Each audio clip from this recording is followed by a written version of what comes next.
Article 3, Section 4 in the 1987 Constitution provides, no law shall be passed abridging the freedom of speech, of expression, or of the press, or the right of the people peaceably to assemble and petition the government for redress of grievances. Mao kini ang haligi ug sukuranan nga gibasihan ni ining tulumanon. Straight to the point. Straight to the point. Tulumanon sa patas ug labas nga mga balita. Interviews, investigative reports, undanon nga mga diskusyon ug de prinsipyo nga mga komentaryo. Straight to the point. Straight to the point. Ug karon, aniya ang inyong anchorman. Straight to the Sa point. tamahigala sa duga mga isgutanan gumikan kay ni aman mga kaigalaan sa ako nang ginaingon na tay issue mahigala na report ni Rajuman Pulauro pero ako ipabalik mga higala og report for purposes of discussion kay angay ta magbantay mga kaigalaan labot ining mga mangunguot. Ato na sa tong giuna tong mangunguot ganinagod nga dito sa bus mga higala. Katong maestro mga kaigalaan nga lahi pod ang iyang gikuot. Ato nang gipaulahin ni mahigala ng laing mangunguot dito sa may Bihire mga sukit di paminaw dito sa may Mingdanilla nasakpan nasakpan kini mahigala gumikan kay may isugon kining biktima sa pagpanguot mga sukit di paminaw ato nga i-check mga kaigalaan kay na videohan magyud mga sukit di paminaw ning pagdakop na ato pagtagad mahigala sungal linya si Rajuman Pulauro labot ining gipadakop gyud ang katotoang biktima mahigala wa gyud mahadlok iya pa magani mahigala gidukol. Kanina pa tanong ko na isgutan pero may mo request nga unahan lang itong kuot nga lahi nga giot.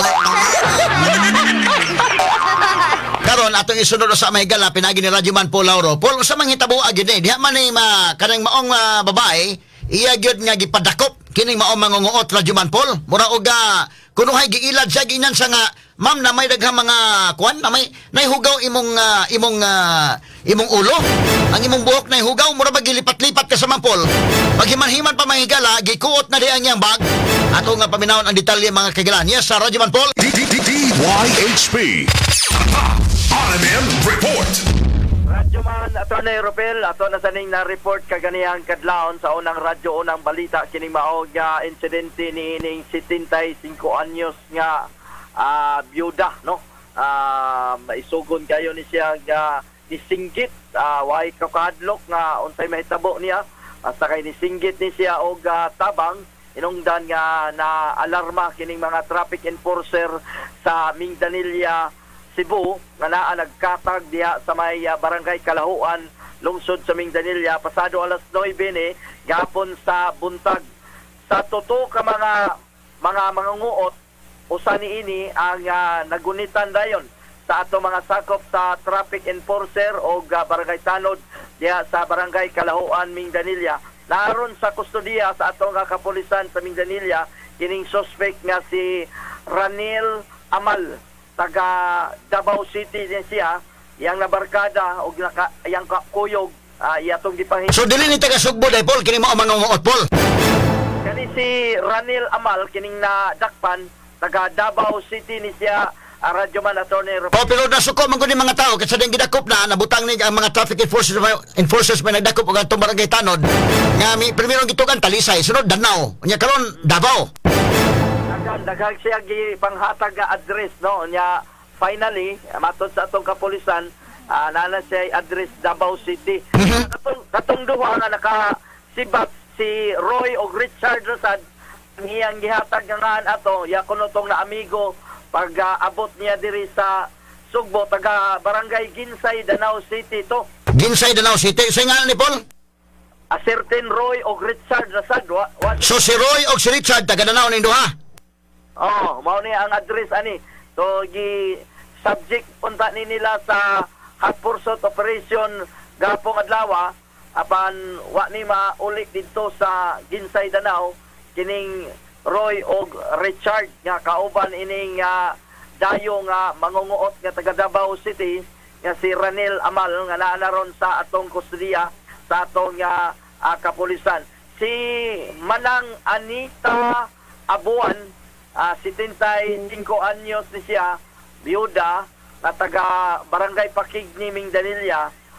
matod pa sa investigasyon nila ni Police Master Sergeant Jonel Aper sa Mindanilla Police, sa lokasyon na gid ani sir, unsa naman to lokasyon na dito sir, katong nadakpan na siya. Sa Kalahuan na to, Kalahuan, Barangay Kalahuan. Sa Kalahuan na to. So ni siyagit na tong biktima sir. Orag mo sir nakatawag ko attention sa ubang mga kuan ito tao sir, mo to matabangan siya uban na nadakpan ko ang katong suspect. So ngayon natawag tabang sa manang, pero ang duha sir nakadagan dayon. Nagkatipuan kayo na lang sila dayon diya po. Sige, follow up na mo gapon, wala naman nakita. Naawang ilang ikunan na lugar is Danau, yat so nagdanaw, pero negative na dito, man dito ang kuhan niyang kauban. Pero kining nadakpan na to siya, takan siya address? Wala, murag duda ko dito na siya sa iyahang kauban na taga Danau ba. Mura ilahang murag ilunggaan, kaya na siya hindi man taga-dinye. Mga kuhan siguro ito niya, kaya ilapot ito niya siguro, mga mangunguot na ba. Ito ka na ni siya sir sa iyang address nga klaro? Muna, kanang Davao. Davao, ay specific na pisos Davao. Ano to, sa kung naadiya sa kuhan, murag isang nga. Yan, dama na na itong kaso ron sir? Kuhan siya, kanang One Luna Extension, Barangay 26, Davao City. Ang iyang address, yun yung nadakpan. Ito gina siya. Pero katunduhan sir, taga Davao ko na ito, itong ka-episode. Hindi, taga dito sa Ginsay Danau. Taga Ginsay, san? Ginsay, mga kahilara ko niya, Wan yang anli sir, Ginsay mga tunduhang nakadagan? Roy pangalan o Asertin Richard. Roy? Wala tayo nakadagas kwartain taon ni Manang, sir. Posible sir, wala naman ginakuha siyang posisyon. So, ang iyang tuka, napasa ko nun siyang kaupat. So, naatin niya nito ha. Sila to'y kwarta na nakuha ni Manang, sir? Mga 22,000. 22,000. Marasam ko no ito taong kwartahan ni... Para nagbayad ko no sa silang yuta na murag sana ng nakaibayaran ng yuta ba? Ito ka na. Karang murag buwisan mo? Buwisan. Para buwis din. Murag nagbayad may something na ba? Mong tisulti siya na pero nga mag-process na ko na sila na para ibayad ko no apal ko na ng tao na nakita. Padong tog naga siya sir, at tuto siya naga. Padong na dilis basta padulong diri siya sa lungsod kay makakayang kuan, mo nang gikan pa kini sakay sila para naga. So nga pa wa pakabot diri sa lungsod na to, kaya para sulawan ko na siya na biktima. To si Police Master. So sakay sa Paul Jeep ilang gisakyan Paul? Kani multicab Attorney Ropel ba? Multicab unya. Kung sa maning may kawa sa pedicab, kining nga kuan, tricycle.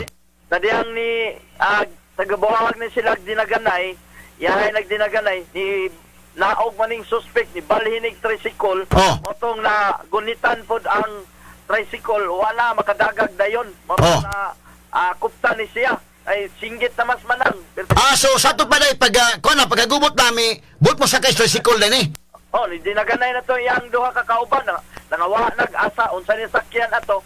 Ini siya ni suway ni siya og sakay ining tricycle unya wa ra makabantig dayon ang tricycle kay nagsyabaw manis Manang ngayon nagtabang niya ang enforcer nga naa sa vicinity motong ni responde dayon atong yung na gunita ni si Juan Ranil Amal, no? Yun siya, mag-apil. O sa mga pa mga Paul, nga dapat sila Paul, ang ingan nga nahihugaw ang imong ulo, Manang, nahihugaw?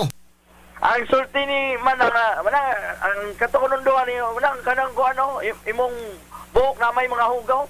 So, iya sang gihikap-hikap. Oy, kining nadakpan, sinahinan sa kuot sayang. Bag nga da, niya nakuha dito ang iyang pitaka, niya gipasa po dayon sa laing duha. So, mga na ito'y nakada sa iyang pitaka radyo man na Attorney Ropel nga tuwa dito ang 22,000. Sus, di mga kawatan, no? Yung gikawatan, 75 years old, ginoo ko, eh. Rubihan ni mga kawatan na, nga, kada 75 years old, ikaw, pila edad aneng kuan Paul? Kagwang dako ning Raniel Amal, bata pa ni, mangnarbaho pa sa tarong unta. 45 anyos. 45 anyos, yung mangawat ka sa 75 anyos, kahanggaw. Angay ning silutan gid Paul. Anay grupo yun ni siya, mga nguotron, Radyo Man Attorney Ropel nga, kini siya kay taga Davao, ni Dayog yun ni siya. Oh. Doon ay mga nakuha ng mga cellphone sa iyang bag, doon ay dollar, pasig mga biktima ni nila. Kay, ang style ko ani nila, magbalhin-balhin man ni sila. Sakay sila diya sa south, abot diri sa Talisay o Bulacau, manaog na po sila, mobali na po sila sakay, ang ilan ng sasakyan, padong na sa diri sa, padong na po south, itanaw nila nga, murag kini, naani kwarta. Mahal makay ni sila mangilatis, God. Kuha naman, wala yung trabaho mo, sakay-sakay lang sa kinan, maniiro kinsay angay kawatan, Paul. Balhin, mo pretty pa dayon. Kaya kay diskarte niya, sikitan kanila, niya magdrama-drama sila, na unsa na lang style, tagak-tagak sinsiyo, niya, naiuban, pit-on ka, idot. So, kini sa may nikot, yun, yung katunduha ko nuhay nga kuha, mo inilingaw-lingaw nga, nang naamay daghang hugaw imong ulo, nang. Katunduha, mo ko ninyo, na, imong ano, kahugaw man na imong manang. Ano magkahugaw niya ko, bago mo ko na siya kaligo. May buong siya, baka, ano magkahugaw ko tayo, sus, pagkanaan, hikap-hikap niya, nasaka na niya iyang duha kamot. Dito open na iyang bag. So dito, nakitaan man noon niya dayon kay medyo na tingam sas man lang magkahugaw iyang buho. So dito yan nabantayan pagkagulian na singgit na siya mangunguot. Ang iyang pitaka napasa na niining nadakpan ngadto niya tong iyang duha ka kauban nga ginganlag Richard og Roy taga Ginsay Danao. Sus, yung dagway ining kagwang ay. 45 anyos, mangawat, ang gikawatan, tiguang pagitaon, Paul. Di naman lang manarbahog tarong ni mga hanggaw. Gining lawasa, pwede pa ni mag-construction worker, God? Pwede, oy. Logsik pa man ni. Sa maning tawhan na nga. So, sahay mo ka, may gani kayo kan ba? O dili pa lang nagitaon di air ka, maayo gyo, ho? So, tanggong na ni siya ron, unya, ang duha ka kauban, matod pa ni Police Master Sergeant Jonel Ater, wa na yun. Pero mga ibongan mas naong, Paul, naong pala na sipat kig dagway, Paul. Naong na, no? Pag nagbuksidor ni naong na. May pa, wa kayo ko lang, pag buksidor, oy, kagwang kanda ko. Nakalagot ko ni Manang, yapak ni Manang ang oo, oy.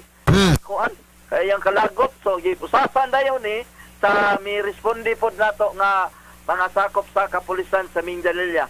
So, nagtingkagol na ni ron sa Mindanilla Police Station kini si Ranel Amal nga taga Davao City. Dakog lawas ning hanggaw dako. Nya kini update pa kay Paul. May paning pa trabahoon tanig bisag construction worker ning hanggaw dako. Kining lawas sa solid blig-on pa ni makapanok-nok panig maayo. Maka-aswat panig mga sinakong siminto, no? Nya wala lang gitrabaho na aninog pangawat, Paul. Di jod gusto nga maghago Radyo Man Attorney Ropel ba? So sakay-sakay lang mo ni bantayan na ang ato mga kaigsunan nga naminaw ron. Bantay mo sakay mo jeep o musakay mo bisag unsa nga kwan, sakay kag jeep kini ang gisakyan, Paul, multicab, no? Unya maayo ning manimpo, nanay kwarta nas manang so gikawat ang iyang kwan, gilingaw-lingaw sa na may hugaw imong ulo manang. Unya human dito gikwan na dayon. Gikawat na dayon, Paul. Wala bantayan na ha. Kamong mga kaigsunan na to nga mo sakay o guan, ayaw mo og patuo, ayaw mo palipat. Nining mga tao mahigala mga manimpuhay. O kani kag multicab dunay manguot mahigala mang lipat. Adto po kag van po do na po laing mangunguot. Ay taning sitwasyon nun, Paul. Ayun ni sila Ilhon Radyo Man Attorney Ropel, no? Atong tagag-ideya ato mga sumasakay ining mga mo adtog Naga, ining Danilla, nga are mo magsakay diri sa Bulacau o Punta Princesa Bataha, kanaan na may multicab diha nga mo biyahig ning Danilla Naga, no? So, sayo ni sila Ilhon, Tagutlo, Tagurha, magdungag sakay, na sila mga nga bag, kay kinila mga nga bag, mao man ila isa lipod-pod. Pasmangil ka na ha. Idig sakay mga kagalaan sa jeep or bisag unsa nga mga public utility vehicles, hindi sakay magdadagbag ni kunuhay, bantay mo anang magdadalagbag, isabak-sabak nila, nya nikitoy na ang kamot, ni kitoy.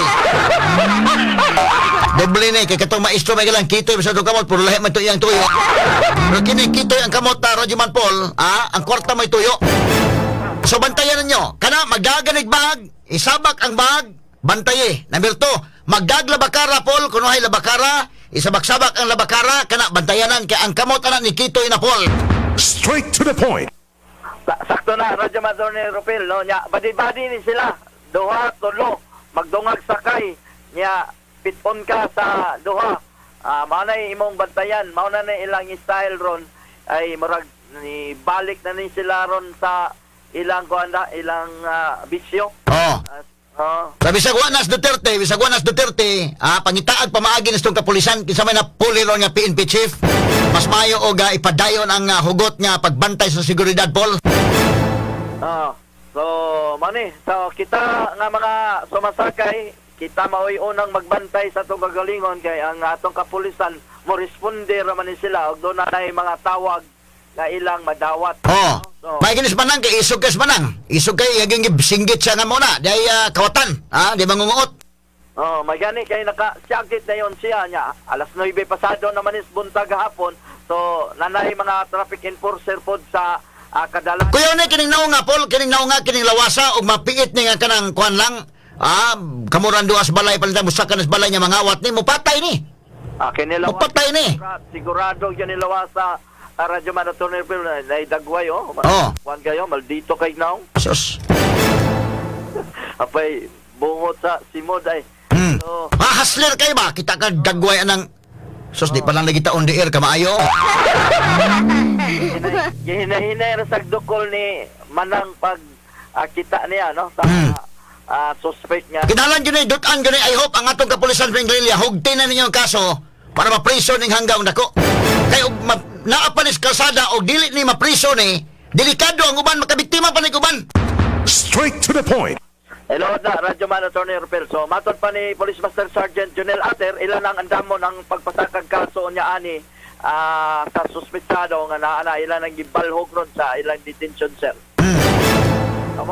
Ang duha ka kauban, nga mga katong duha ka kauban, kunon po to, Paul, kay makabiktima man tuglain, Paul. Patuganon ganito, hana. By all means, patuganon hain tong duha. Ilag yun yung pit-on kay pag adto nila sa gihatag nga address, wa naman nila makita si Roy o si Richard. Unya, klaroon pa sa nila ang apelido. Mo-coordinate sa siguro ni sila ang ay dito sa barangay para makuha yun nila ang klarongan ani o apelido kay waban sa takay ba o nag-alias lang punto ba. Ay kinirabang mga grupos mangunguot asam ni mutugan silang tinodngan. Mag-alias man ni sila tanan, magkaila tuod mo diha sa inyong bisyo, pero naay mga alias. Pero I hope attention, kapulisan sa Manglilya, hugti ng inyong kaso diha, hugti na. Aron nga bilanggo ning tawhana. Dili pwede makagawas ng klasiyas tao, Paul. Na. So, ilan na nang detain ron. Unya, ila pa noong paningkamutan sa mailhan tong duha kay aron maapil na lang po nila pag-file o kaso at large kantong duha nga mao jud intay na pasahan sa kwarta ni ining Manang Anita Aboan, no? Sus, 22,000 dako na gyud ang kwartahan. Oy, dako na lang oy. 22,000. Dako na gyud na nya para igbabayad to niya o ma-process siguro siya doon i-process, Paul. Kuanto ibayad niya sa buhi sa ilang yuta. Sila yuta Radyo Madonna Ropel nga iyang bayaran diha sa lungsod unta nya gi biktima maayo jud ni maniid ning mga mangungulo. Mayo maniid na kay kwartanda. Naani ng kwarta ana ba? Maayo jud maniid. Okay. So mao na atong pagpalo sad nining mao nga report. Kasama mo sa RMN Patrol ako inyong radyoman Paul Lauro, DYHP, Tatak, RMN. Radyo mo nationwide. Salamat, Radyoman Paul Lauro sa mga report. Atong pagtagad mahigala, bidaw kadakog lawas tong hanggang dako. Matalinong talakayan, napapanahon at pinag-uusapan. Dito diretsahan, walang paligoy-ligoy, walang bulahan. Straight to the point. Mas malamang usapan, mas mabusising talakayan, komentaryong mas mauunawaan. Straight to the point. Tata, RMN, radyo mo nationwide.